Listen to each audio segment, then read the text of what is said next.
In October 2018, long before the word COVID became part of our daily vocabulary, Emma Donoghue started writing a book about a pandemic. It was about the Great Flu of 1918, and her story took shape in the maternity ward of a Dublin hospital.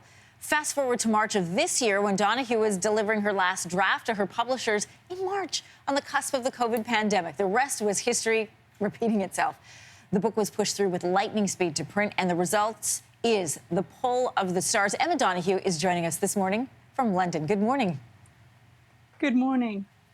Good to speak to you. I cannot believe the timing around the writing and the release of this book. It is just incredible. Talk to us more about the timing around the publishing of this story. Well, you might think I would have noticed a similarity as I was finishing up the last draft of the book, and delivering it early March. But I was so head down and immersed in 1918 and all its horrors and all its fears and all its heroism. I honestly didn't connect it to the headlines. So then my publishers called me up and said, you know what, instead of waiting for next year when it's meant to be published, let's bring it out now, because of all times to have a story paying tribute to frontline health workers in the time of pandemic, this seems the right moment for this book. One of the great things about your book always is the historical research you do. And I love that as I read your stories, I also feel like I'm learning. You described your research as digging into history like a seagull poking through a garbage can. You went all the way back to books about childbirth in 1910. Yes, and they're great, not just for the information, but the mentality. Like, there's a lot of advice to nurses, never think that you have any authority. Your job is just to understand enough to call the doctor. Nurses weren't even allowed to use a stethoscope. The toys were definitely for the boys. But in fact, nurses really came to the fore during the pandemic because so many doctors, were off of the war or sick or dead. And the doctors, even when they were there, hadn't much to offer. Medicine was so useless. They had aspirin. They often resorted to whiskey. They didn't have ventilators. In so many ways, you relied on the nurses just feeding you and keeping you hydrated and propping you up in bed. It was nurses who got people through. Healthcare workers, nurses and carers and doctors, what did you learn about them during this time in history, and maybe that we could apply to this point in history that we're in right now, this current pandemic?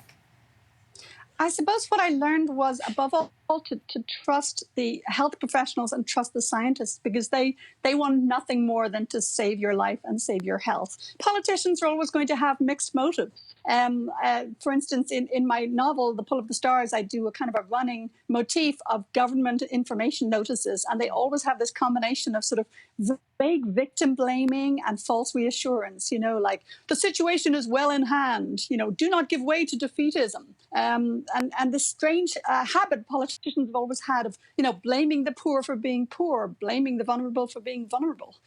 So I've felt so many echoes between then and now. Yeah, and I love one of the things that was drilled into what a doctor is about training, which is patient first, hospital next, self last. And as you say, I think that applies to our healthcare workers now. Everybody in this book is fictional, except for Dr. Kathleen Lin. Tell us more about her and why it was important for you that she appear in this story. Well, I was just looking for some good anecdotes about doctors' lives around then. And here I find in 1918 Ireland, this doctor who was part of the Revolutionary Party, Sinn Féin. She'd been involved in the Easter Rising of 1916. She was on the run from police. During this period, she founded her own flu clinic, and she was a suffragette and fought for the rights of the poor. I could not have made this woman up. So I decided to bring her into the novel and even to give her her own name as a way of getting a little bit of fame that she is well overdue. I love learning about new female heroes. This is set entirely in a single room, this story, over just 3 days. Talk to us, similar to Room, talk to us about some of the challenges of keeping readers engaged over hundreds of pages in events that happen over such a short amount of time.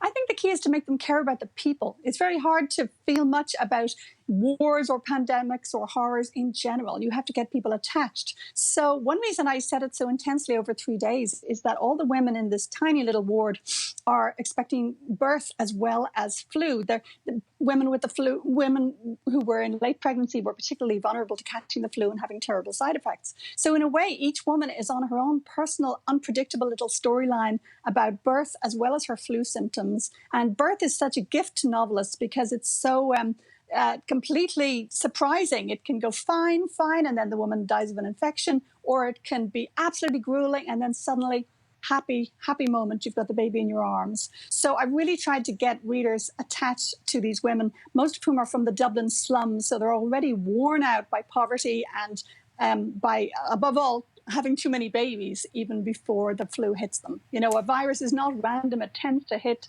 those who are already disadvantaged. I'm a big fan of the show called The Midwife, so I feel like I'm also really going to enjoy this book as well. Good to talk to you again. The book, by the way, is called The Pull of the Stars. Thanks so much. Thank you. Hey, thanks for watching. If you liked this, be sure to subscribe here, or you can check out more Your Morning videos right here.